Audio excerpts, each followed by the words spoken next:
رسول اللہ صلی اللہ علیہ وسلم نے فرمایا سب سے بہترین نماز داؤد علیہ السلام کی نماز ہے. وہ نصف رات سوتے تھے, تہائی رات جاگتے تھے اور رات کا چھٹا حصہ سوتے تھے. یعنی پہلے کچھ دیر سو جاتے اور پھر درمیان میں جاگتے, پھر آخر میں پھر سو جاتے. تو اس طرح پھر ان کی تھکاوٹ بھی نہیں ہوتی. جو رات کے بالکل ارلی حصے کا سونا ہوتا ہے نا, وہ اگر انسان کو مل جائے تو وہ اتنا زبردست ہوتا ہے گویا وہ انسان ساری رات سو چکا, کئی گھنٹوں کی نیند کے برابر ہوتا ہے. اس میں تھکاوٹ جلد اترتی بنسبت پچھلی رات سو. صحابہ کا قیام. عائشہ رضی اللہ تعالیٰ عنہا سے روایت ہے, انہوں نے فرمایا نبی صلی اللہ علیہ وسلم نے ایک شخص کو مسجد میں قرآن پڑھتے سنا تو فرمایا اللہ اس پر رحم کرے, مجھے اس نے اس وقت فلاں فلاں آیت یاد دلا دی ہے جو میں فلاں فلاں سورت سے بھول گیا تھا. عباد اللہ بن عبداللہ نے حضرت عائشہ رضی اللہ تعالیٰ عنہا سے یہ اضافہ بیان کیا ہے کہ نبی صلی اللہ علیہ وسلم نے میرے گھر میں نماز تہجد پڑھی تو آپ نے عباد کی آواز سنی جو مسجد میں نماز پڑھ رہے تھے. آپ نے فرمایا عائشہ کیا یہ عباد کی آواز ہے؟ میں نے عرض کیا جی ہاں. آپ نے دعا فرمائی اے اللہ عباد پر رحم فرما. کیا خیر خواہی تھی نبی صلی اللہ علیہ وسلم کہ اپنے ساتھیوں کے بارے میں جب سنتے تھے تو وہیں ان کی غیر موجودگی میں بھی ان کے لیے دعا کرتے. تو ابھی آپ نے کہا نا کہ جگہ جگہ روشنیاں, تو یہ صحابہ کے گھروں میں ایسے ہی ہوتا. صحابیات کا قیام. نبی صلی اللہ علیہ وسلم نے فرمایا مجھ سے جبریل علیہ السلام نے کہا کہ حفصہ سے رجوع کر لو کیونکہ وہ بہت روزے رکھنے والی اور بہت قیام کرنے والی ہے اور بے شک وہ جنت میں آپ کی بیوی ہے. امام احمد بن حنبل, امام بخاری, حافظ عراقی, یہ سب قیام اللیل کرنے والے لوگ تھے اور ان کے لیے ایسے ہی تھا جیسے کوئی بہت مانوس چیز ہے, یعنی بالکل روٹین کی بات تھی. تہجد کے فائدے. نمبر 1 خیر و بھلائی ملنا. جابر رضی اللہ عنہ سے روایت ہے, کہتے ہیں کہ رسول اللہ صلی اللہ علیہ وسلم نے فرمایا کوئی مرد اور عورت ایسی نہیں کہ رات کو سوئے مگر اس کے سر پہ گریں لگا دی جاتی ہے. بس اگر اس نے جاگتے وقت اللہ کا ذکر کیا تو گرہ کھل جاتی ہے, اگر کھڑا ہوا اور وضو کیا اور نماز پڑھی تو سب گریں کھل جاتی ہیں, اور وہ خوش دل ہلکا پھلکا ہو کر بھلائی کو پہنچنے والا ہوتا. یعنی جو لوگ صبح اٹھ کر یعنی صبح اٹھتے ہی پہلے ذکر کرتے ہیں, اللہ کا دعا کرتے ہیں, اگر تہجد کے وقت اٹھے ہیں تو کون سی آیات پڑھتے ہیں؟ آل عمران کی آخری آیات ان فی خلق السماوات والارض, اور پھر وضو کرتے ہیں, نماز پڑھتے ہیں تو ان کی ساری گریں کھل جاتی ہیں, بالکل فریش ہو کر ریلیکس ہو کر دن کا آغاز کرتے ہیں. اور اگر نماز مس ہو جائے تو بوجھ تلے آ جاتے ہیں. اسی طرح نفس میں چستی آتی ہے ورنہ سستی اور خباثت نفس کے اندر آتی ہے. لا علاج مرض سے شفا ملنا. امام ابن قیم کہتے ہیں قیام اللیل حفظان صحت کے اسباب میں سب سے زیادہ نفع مند, یعنی صحت کی حفاظت کے لیے سب سے اچھی چیز ہے, اور بہت سے لا علاج امراض کو روکنے والے امور میں سے سب سے زیادہ روکنے والا ہے, اور جسم, روح اور دل کو بہت چاق و چوبند رکھنے والا ہے. یعنی لا علاج مرضوں کا علاج ہے قیام اللیل. دل کا علاج.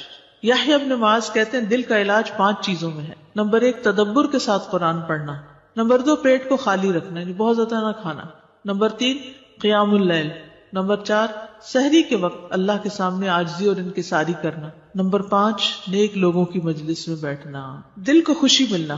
عطا خراسانی کہتے ہیں جب آدمی رات کو تہجد کے لیے اٹھتا ہے تو خوشی کے ساتھ صبح کرتا ہے اور اس قیام کی وجہ سے اپنے دل میں مسرت محسوس کرتا ہے, اور اگر اس پر نیند غالب آ جائے اور وہ اپنے ورد سے سویا رہ جائے تو غم کی حالت میں صبح کرتا ہے کہ آج میرے تہجد مس ہو گئے, اور اس کا دل ٹوٹا ہوا ہوتا ہے گویا کہ اس کا کچھ کھو گیا ہو, کیونکہ اس نے اپنے نفع مند کاموں میں سب سے زیادہ مفید کام کو کھو دیا, یعنی قیام اللیل کو. رزق ملنا. ابن قیم کہتے ہیں 4 چیزیں رزق کو کھینچ لاتی ہیں. نمبر 1 قیام اللیل. نمبر 2 سحری کے وقت استغفار کی کثرت. نمبر 3 صدقے کا خیال کرتے رہنا. نمبر 4 دن کے شروع اور آخر میں اس کا ذکر کرنا, یعنی صبح شام کی دعائیں ہیں یا اذکار ہیں. چہرے پر نور آنا. حسن بصری سے پوچھا کہ رات کو تہجد پڑھنے والے سب لوگوں سے زیادہ حسین چہرے والے کیوں ہوتے ہیں؟ انہوں نے کہا اس لیے کہ وہ تنہائی میں رحمان کے ساتھ گفتگو کرتے ہیں اور اللہ انہیں اپنا نور پہنا دیتا ہے. لوگوں کی محبت ملنا. سعید بن مسیب کہتے ہیں کہ ایک آدمی رات کو نماز پڑھتا ہے تو اللہ اس کے چہرے میں نور بنا دیتا ہے. اس نور کی وجہ سے ہر مسلمان اس سے محبت کرتا ہے. جب اس کو ایسا شخص دیکھتا ہے جس نے اسے پہلے نہیں دیکھا ہوتا تو وہ کہتا ہے بے شک مجھے اس آدمی سے محبت ہے, یعنی دیکھتے ہی اس کے دل میں اس کی محبت آتی. کوئی ایک فائدہ بتائیے مجھے, کیا فائدہ تہجد پڑھنے کا؟ خوشی ملنا. دل کا علاج. لا علاج مرضوں سے حفاظت. رزق ملنا. یس. نفس میں چستی آنا. لوگوں کی محبت ملنا.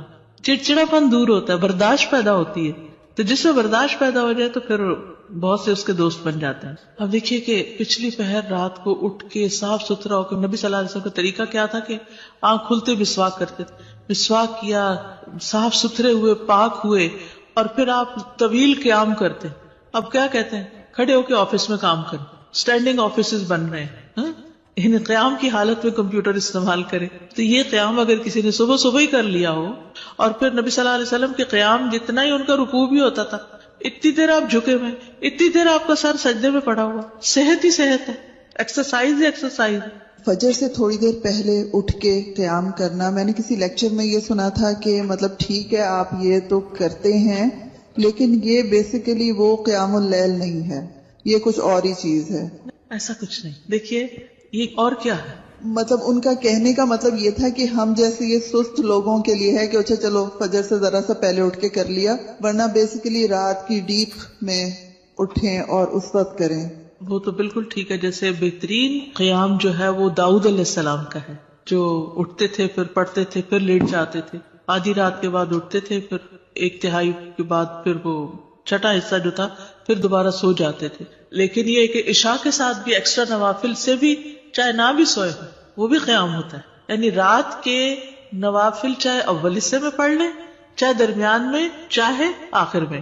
ہاں یہ ایکسٹرا بات ہے کہ جس کام میں جو جتنی مشقت کرتا ہے اس کا اجر اتنا ہی زیادہ بڑھ جاتا ہے. آخری وقت میں اٹھنے والوں کا کم ہے اور پہلے اٹھنے والوں کا زیادہ ہے obviously. لیکن آخری حصہ لاسٹ 1/3 جو ہے اس میں اللہ تعالیٰ آسمانی دنیا پر آتے ہیں, تو وہ اس لحاظ سے زیادہ بہتر. اور سحری کا وقت جو ہے اس کی دعائیں قبول ہوتی ہیں. تو اس لیے اس وقت کو یہ نہیں سمجھنا چاہیے کہ یہ صرف سستی کا وقت ہے, بلکہ بڑے اجر کا وقت بھی ہے. اور پھر یہ جو ہم کہتے ہیں نا کسی کو چلو 10 منٹ پہلے اٹھ کے پڑھ لو, یہ صرف اس لیے کہتے ہیں کہ 1-2 پڑھیں گے مزہ آئے گا, پھر 10 کے وہ پیچھے اور 10 چلے جائیں گے. بگننگ بھی ہے بالکل, اسٹیپ بائی اسٹیپ, تھوڑا تھوڑا. ورنہ 1-2 دن تو جذبات میں آ کے اٹھیں گے تو پھر چوتھے دن پھر سوچ پڑے ہوں گے. تہجد کا وقت عشاء کے بعد سے طلوع فجر تک, عشاء کے بعد سے طلوع فجر تک. نبی صلی اللہ علیہ وسلم نے فرمایا اللہ نے تمہیں مزید ایک نماز عطا کی ہے جو کہ وتر یعنی تہجد ہے, اسے نماز عشاء اور نماز فجر کے درمیانی وقفے میں پڑھ لیا کرو. ٹھیک ہے نا, یہ سلسلہ صحیحہ کی حدیث ہے. کب سے کب تک ہے تہجد کا وقت؟ عشاء کے بعد سے فجر تک. اٹھنے کا بہترین وقت مسند احمد کی روایت ہے, ابو مسلم سے روایت ہے کہ میں نے ابو ذر رضی اللہ عنہ سے پوچھا رات کے کس حصے میں قیام کرنا سب سے افضل ہے؟ ابو ذر رضی اللہ عنہ نے کہا میں نے بھی رسول اللہ صلی اللہ علیہ وسلم سے اسی طرح سوال کیا تھا جس طرح تم نے مجھ سے کیا. آپ نے فرمایا رات کے پچھلے پہر, یا رات کے پچھلے پہر یا نصف رات میں, لیکن ایسا کرنے والے بہت تھوڑے ہیں. یعنی مشکل ہے نا آدھی رات کو اٹھنا. آپ مثلا سوئے ہیں 10 بجے اور 12 بجے پھر اٹھ جائے تو مشکل ہوگا. رات کے آخری حصے میں قیام کرنا. جابر رضی اللہ عنہ سے روایت ہے, انہوں نے کہا میں نے نبی صلی اللہ علیہ وسلم کو فرماتے ہوئے سنا تم میں سے جسے یہ خدشہ ہو کہ وہ رات کے آخر میں نہیں اٹھ سکے گا تو وہ وتر پڑھ لے پھر سو جائے, اور جسے رات کے قیام کا یقین ہو وہ رات کے آخر میں وتر پڑھے, کیونکہ رات کے آخری حصے میں قرات کے وقت حاضری دی جاتی ہے اور یہ بہتر ہے. ٹھیک ہے, تو رات کا آخری حصہ بھی اچھا ہے. آخری پہر دعاؤں کی قبولیت کا وقت بھی ہے. عمرو بن ابسہ سے مرفوعاً روایت ہے کہ رات کی نماز 2 رکعت ہے اور رات کے آخری حصے میں دعا سب سے زیادہ قبول ہوتی ہے. رات کے آخری حصے میں دعا سب سے زیادہ قبول ہوتی ہے. نبی صلی اللہ علیہ وسلم کے اٹھنے کا وقت. مسروق سے روایت انہوں نے کہا میں نے عائشہ رضی اللہ عنہا سے پوچھا کہ نبی صلی اللہ علیہ وسلم کو سب سے زیادہ کون سا عمل پسند تھا؟ انہوں نے فرمایا وہ عمل جو ہمیشہ ہوتا رہے. میں نے کہا آپ رات کو کب اٹھتے تھے؟ انہوں نے فرمایا جب مرغ کی آواز سنتے تو اٹھ جاتے. اب دیکھیے اس وقت گھڑیاں نہیں تھی, لیکن اللہ نے نیچرلی یعنی کہ ایک وقت تہجد کا جو تھا اس میں مرغ اذان دیتا ہے تو وہ بھی ایک الارم کی طرح ہے. آپ کو پتہ ہے کراچی کا تو کچھ نہ پوچھیں, اس لیے کہ فرسٹ ٹائم کراچی میں میرے ساتھ یہ ایکسپیرینس ہوا کہ رات کے وقت کبھی بول رہے, رات کے وقت کبھی بول رہے تھے. یہ فرسٹ ٹائم میں نے دیکھا تو میں نے کہا یہ کیا ہوا ہے, یہ نہیں, میں پریشان ہو گئی جب شروع میں گئی وہاں, یہ کیا ہو رہا ہے. پھر مجھے سمجھ میں آیا کہ یہاں کراچی میں تو ساری رات ٹریفک چل رہی ہوتی ہے اور لوگ جاگ رہے ہوتے ہیں, کہ کراچی میں لوگ رات کو زیادہ جاگتے ہیں, تو وہ پھر کبھی بھی جاگنے لگے. کھانا ملتا ہے, بالکل کھانا بھی ملتا ہے. اب دیکھیں ریسٹورینٹس کے باہر وہ پرندے اڑ کے رات کے وقت آ کے بیٹھ کے جاتے ہیں, کیونکہ دن کو وہ سب بند پڑا ہوتا ہے بیچارے, ان کا رزق بھی رات کو کھلتا ہے. ان کا یعنی کہ وہ سارا سسٹم ڈسٹرب ہو چکا ہے. جیسے انسان ڈسٹرب ہو گئے تو پرندے بھی ڈسٹرب ہو گئے. حضرت عائشہ سے روایت فرماتی ہیں آپ صلی اللہ علیہ وسلم شروع رات میں سوتے اور آخر رات میں بیدار ہو کر تہجد کی نماز پڑھتے. نبی صلی اللہ علیہ وسلم کا نصف رات کو اٹھنا، آدھی رات کو، یہ وہ حضرت ابن عباس والی روایت ہے جس میں ابن عباس آپ صلی اللہ علیہ وسلم کے گھر میں آ کر رکے تھے اور پھر جب آدھی رات گزر گئی تو آپ بیدار ہو کر تہجد پڑھنے لگے. نبی صلی اللہ علیہ وسلم کا سحری سے قبل نماز سے فارغ ہونا. حضرت عائشہ کہتی ہیں کہ جب سحری کا وقت ہوتا تو میں نبی صلی اللہ علیہ وسلم کو اپنے پاس سویا ہوا ہی پاتی، یعنی آپ تہجد پڑھ کے دوبارہ سو جاتے تھے. حضرت عائشہ سے روایت بیان کرتی ہیں کہ بلا شبہ اللہ عز و جل رسول اللہ صلی اللہ علیہ وسلم کو رات میں جگا دیتے، چنانچہ صبح نہ ہو پاتی کہ آپ اپنے معمول کی عبادت سے فارغ ہو چکے ہوتے تھے. تہجد کے لیے بیدار ہونے کی سنتیں. آنکھ کھلنے پر دعا پڑھنا. نبی صلی اللہ علیہ وسلم نے فرمایا جو شخص رات کو بیدار ہو کر یہ دعا پڑھے لا الہ الا اللہ وحدہ لا شریک لہ لہ الملک ولہ الحمد وہو علی کل شیء قدیر الحمد للہ وسبحان اللہ ولا الہ الا اللہ واللہ اکبر ولا حول ولا قوة الا باللہ ثم قال اللہم اغفر لی او دعا استجیب لہ فإن تودع وصلى قبلت صلاتہ.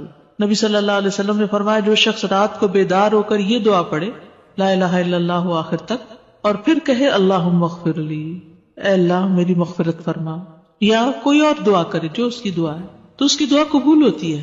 پھر اگر اس نے وضو کیا اور نماز پڑھی تو نماز بھی قبول ہوتی ہے. ٹھیک ہے. آل عمران کی آخری 10 آیات پڑھنا. ابن عباس نے ابو المتوکل کو بتایا کہ انہوں نے ایک رات نبی صلی اللہ علیہ وسلم کے ہاں گزاری تو اللہ کے نبی رات کے آخری حصے میں اٹھے، باہر نکلے اور آسمان پر نظر ڈالی، پھر سورۃ آل عمران کی آیت پڑھی ان فی خلق السماوات والارض. 3 بار وقفے سے اٹھنا. ابن عباس کہتے ہیں وہ ایک رات رسول اللہ صلی اللہ علیہ وسلم کے ہاں سوئے تو رات کو آپ جاگے، مسواک کی اور وضو فرمایا. آپ اس وقت یہ آیات پڑھ رہے تھے ان فی خلق السماوات والارض. یہ آیات تلاوت فرمائی حتیٰ کہ سورت ختم کی، پھر آپ کھڑے ہوئے اور 2 رکعتیں پڑھی. ان میں بہت طویل قیام، رکوع اور سجدے کیے، پھر واپس پلٹے اور سو گئے یہاں تک کہ آپ کی سانس کی آواز سنائی دینے لگی. پھر آپ نے اس طرح 3 دفعہ کیا، 6 رکعتیں پڑھی. ہر دفعہ آپ مسواک کرتے، وضو فرماتے اور ان آیات کی تلاوت فرماتے. پھر آپ نے 3 وتر پڑھے، پھر مؤذن نے اذان دی تو آپ نماز کے لیے باہر تشریف لے گئے. یعنی بار بار وضو کیا، بار بار مسواک کیا اور بار بار ان فی خلق پڑھا اور عبادت کی. بیدار ہوتے ہی مسواک کرنا. ابن عمر سے مرفوعاً مروی ہے کہ آپ صلی اللہ علیہ وسلم جب سوتے تو مسواک آپ کے پاس ہوتی، جب بیدار ہوتے تو مسواک سے ابتدا کرتے.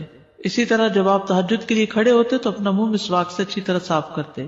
2 رکعتیں پڑھ کر سلام پھیرتے اور مسواک کرتے. سبحان اللہ، کس کثرت کے ساتھ منہ صاف کرتے. صحابہ کو بھی حکم دیا جاتا کہ رات کو اٹھے تو مسواک کرے. پھر درمیانہ وضو کرنا. ابن عباس سے روایت ہے انہوں نے کہا میں نے ایک رات اپنی خالہ میمونہ کے ہاں گزاری. نبی صلی اللہ علیہ وسلم رات کو اٹھے اور اپنی ضرورت کی جگہ آئے، پھر اپنا چہرہ اور دونوں ہاتھ دھوئے، پھر سو گئے اور پھر اٹھے اور مشکیزے کے پاس آئے، اس کا بندھن کھولا، پھر 2 وضو کے درمیان کا وضو کیا، یعنی ہلکا سا وضو، اور پانی زیادہ استعمال نہیں کیا اور اچھی طرح وضو کیا. پھر اٹھے اور نماز شروع کی. کم سے کم اور زیادہ سے زیادہ تعداد کتنی رکعتیں پڑھنی چاہیے؟ ٹھیک ہے. یہ بھی بڑا اہم سوال ہے. اکثر لوگ پوچھتے ہیں تہجد کتنی رکعتیں؟ تو یہ ظہر اثر وغیرہ کی طرح مقرر رکعتیں نہیں ہیں، اس میں وسعت ہے. ٹھیک ہے. کم سے کم اور زیادہ سے زیادہ تعداد. ابن عثیمین کہتے ہیں نبی صلی اللہ علیہ وسلم سے رات کی نماز کے متعلق سوال کیا گیا تو آپ نے فرمایا رات کی نماز 2 رکعت ہے، مثنا مثنا، اور آپ نے اس کو کسی تعداد کے ساتھ متعین نہیں کیا. آپ نے یہ نہیں فرمایا 4 ہے، 6 ہے، 8 ہے، 10 ہے، نہیں. کیا فرمایا؟ 2 ہے. تو جب نبی صلی اللہ علیہ وسلم نے اس کے لیے کسی گنتی کو متعین کیے بغیر کیفیت کو واضح کر دیا تو اس سے معلوم ہوا کہ نماز کا معاملہ اس بارے میں وسعت رکھتا ہے، یعنی اس میں کافی گنجائش ہے. انسان 100 رکعتیں بھی پڑھ سکتا ہے اور 1 رکعت کے ساتھ اس کو وتر بنا سکتا ہے. تو اصل بات یہ کہ انسان جتنی طاقت پاتا ہے اتنی رکعتیں ادا کر لے. ٹھیک. ابن باز رات کی نماز کی تعداد کے متعلق کہتے ہیں کہ یہ بات ہر انسان کی طاقت کی طرف لوٹتی ہے، اور نبی صلی اللہ علیہ وسلم 11 رکعت ادا کرتے اور 2 رکعت پر سلام پھیرتے. آپ علیہ الصلوۃ والسلام اپنی قرات، اپنے رکوع اور اپنے سجدوں کو لمبا کرتے تھے اور قیام اللیل کو 2 ہلکی پھلکی رکعتوں کے ساتھ شروع کرتے تھے. سب سے بہتر یہی ہے. اور اگر وہ 3، 5 یا اس سے بھی زیادہ پڑھتا تو کوئی حرج نہیں. ہر ایک اپنی طاقت کے مطابق ادا کرے گا، اس میں کوئی حد نہیں. لیکن سب سے افضل صورت 11 رکعت نماز پڑھنا ہے، 8 تہجد اور 3 وتر. نبی صلی اللہ علیہ وسلم کا رمضان اور غیر رمضان میں 11 رکعت سے زیادہ نہ پڑھنا.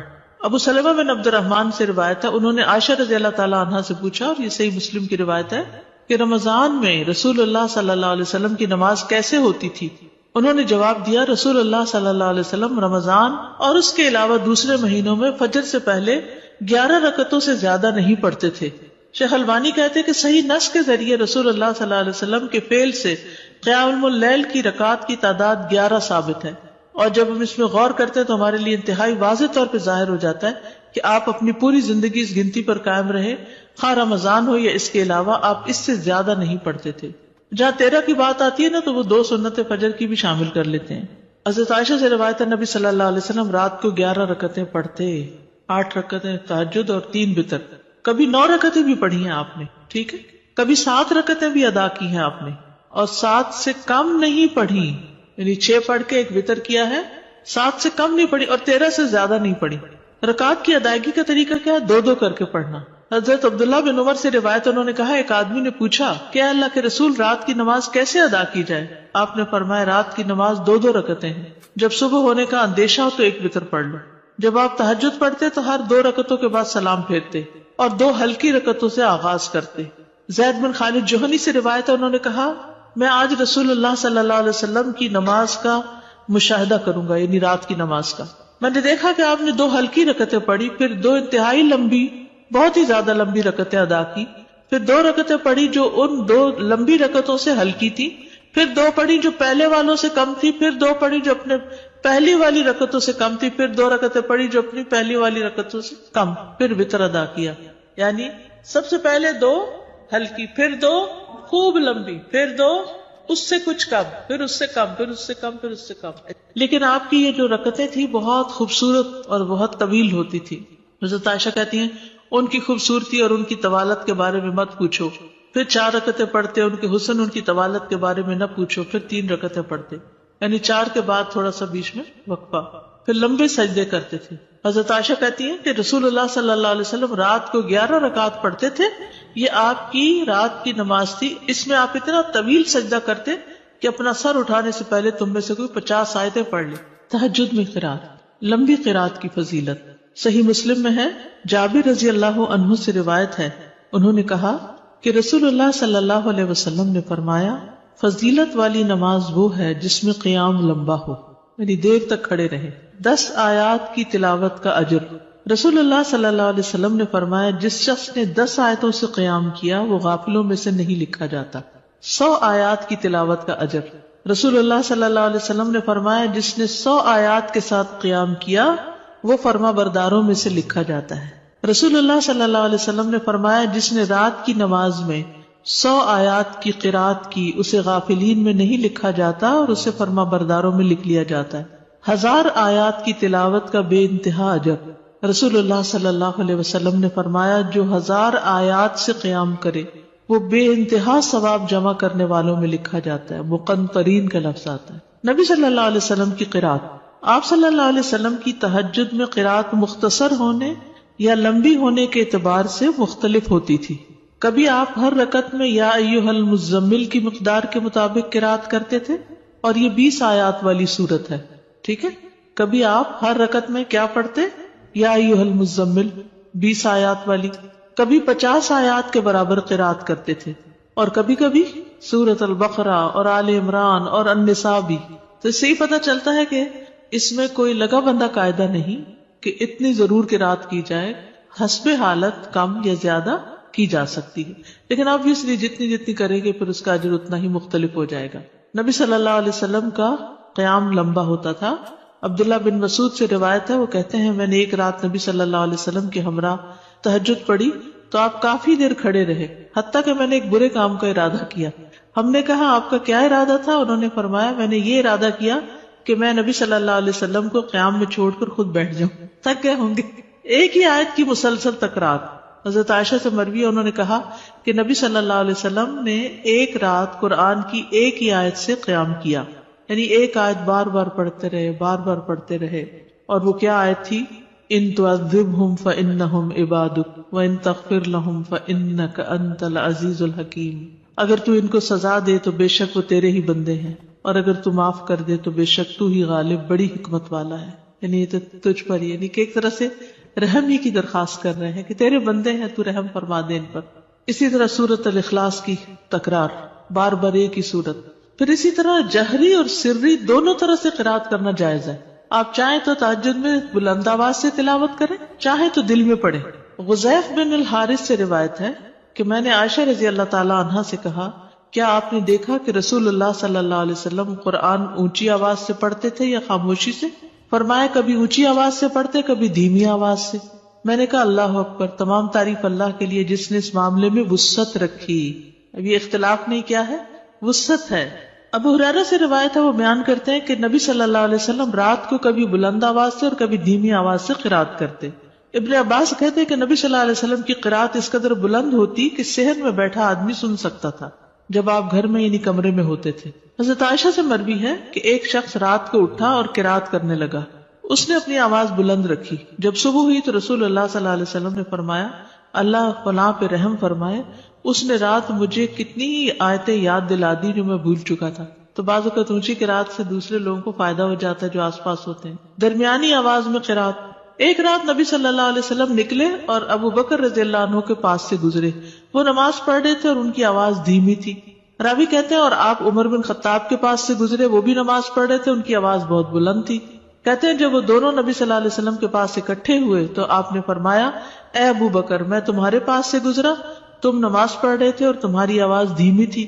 انہوں نے کہا اللہ کے رسول، میں نے جس سے مناجات کی اسے سنایا، یعنی جس سے میں بات کر رہا ہوں اس کو تو دھیمی آواز بھی سن جاتی. کہتے ہیں پھر آپ نے عمر سے کہا میں تمہارے پاس سے گزرا اور تم بلند آواز سے نماز پڑھ رہے تھے. انہوں نے کہا اللہ کے رسول، میں سوتے کو جگا رہا تھا اور شیطان کو بگا رہا تھا. بس نبی صلی اللہ علیہ وسلم نے فرمایا اے ابو بکر، اپنی آواز کچھ بلند کیا کرو، اور اے عمر، تم اپنی آواز کچھ دھیمی رکھا کرو. درمیانی چیز. لیکن یاد رکھیے کہ دوسرے کو اذیت نہیں دینی چاہیے. اگر کوئی سو رہا ہے اور وہ چاہتا ہے کہ ہم اونچا نہ پڑھیں تو پھر اونچا نہ پڑھیں. یا کوئی اور بھی تہجد پڑھ رہا ہے، یعنی ایک ہی کمرے میں ہسبینڈ وائف دونوں پڑھ رہے ہیں اور دونوں ہی اپنی اپنی اونچی کر رہے ہیں تو کسی کی کوئی بات سنائی نہیں دے گی. ابو سعید کہتے ہیں کہ رسول اللہ صلی اللہ علیہ وسلم نے مسجد میں اعتکاف فرمایا. آپ نے لوگوں کو سنا کہ اونچی آواز سے قرات کر رہے تھے. آپ نے پردہ ہٹایا اور فرمایا خبردار، بے شک تم سب کے سب اپنے رب سے مناجات کر رہے ہو، مگر تم میں سے کوئی دوسرے کو ہرگز ایذا نہ دے، کوئی کسی کو تکلیف نہ پہنچائے، اور قرات میں اپنی آواز دوسرے پر بلند نہ کرے. یا فرمایا نماز میں، یعنی دو لوگ پڑھ رہے ہیں تو کوئی ایک دوسرے سے اونچا کرنے کی کوشش نہ کرے، اپنی اپنی نماز پڑھی جائے. ٹھیک ہے، اس میں وسعت ہے. اونچی آواز سے پڑھ سکتے ہیں اور نیچے سے، لیکن پسندیدہ کیا ہے؟ درمیانی آواز سے پڑھنا. لیکن اگر کوئی اور ساتھ پڑھ رہا ہو، مثلا آپ نے دیکھا ہوگا کہ بعض اوقات آپ پڑھتے ہوئے بھول جاتے ہیں اگر بیچ میں کوئی اور کسی بھی چیز کی آواز آ رہی تو اس صورت میں اگر دوسرے ہوں تو ان کی رعایت کرنی چاہیے. اس وسعت کا فائدہ یہ ہے نا، جیسے سجدے کی دعائیں یا رکوع کی یا اور اسی طرح کی، تو کبھی ایک پڑھ لے کبھی دوسری پڑھ لے تو اس سے نماز کے اندر ایک خوبصورتی رہتی ہے، ایک توجہ رہتی ہے. شیطان سے بچنے کے لیے اللہ کی پناہ لینا.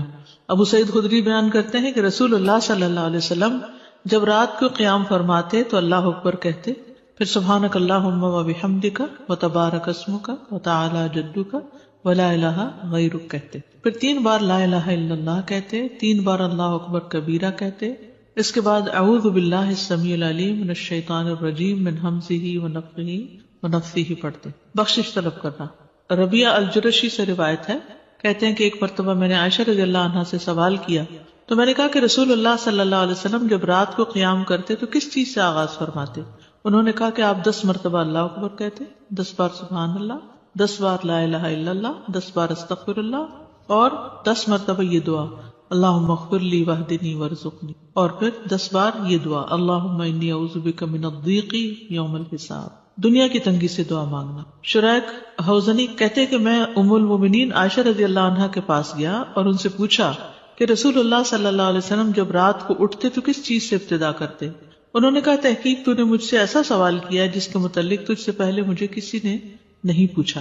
آپ جب رات کو اٹھتے تو 10 بار اللہ اکبر کہتے، 10 بار الحمدللہ کہتے، 10 بار سبحان اللہ و بحمدہ کہتے، 10 بار سبحان الملک القدوس کہتے، 10 بار استغفر اللہ کہتے، 10 بار لا الہ الا اللہ کہتے، 10 بار اللہم انی اعوذ بک من ضیق الدنیا و ضیق یوم القیامہ، اس میں قیامت کی تنگی کا بھی ذکر آتا ہے اور دنیا کا بھی. پھر اسی طرح آپ اللہم اغفر لی واہدنی وارزقنی وعافنی بھی 10 دفعہ یہ اللہ اکبر الحمدللہ سبحان اللہ اور استغفر اللہ کرنے کے بعد یہ پڑھتے تھے. پھر سجدے کی دعا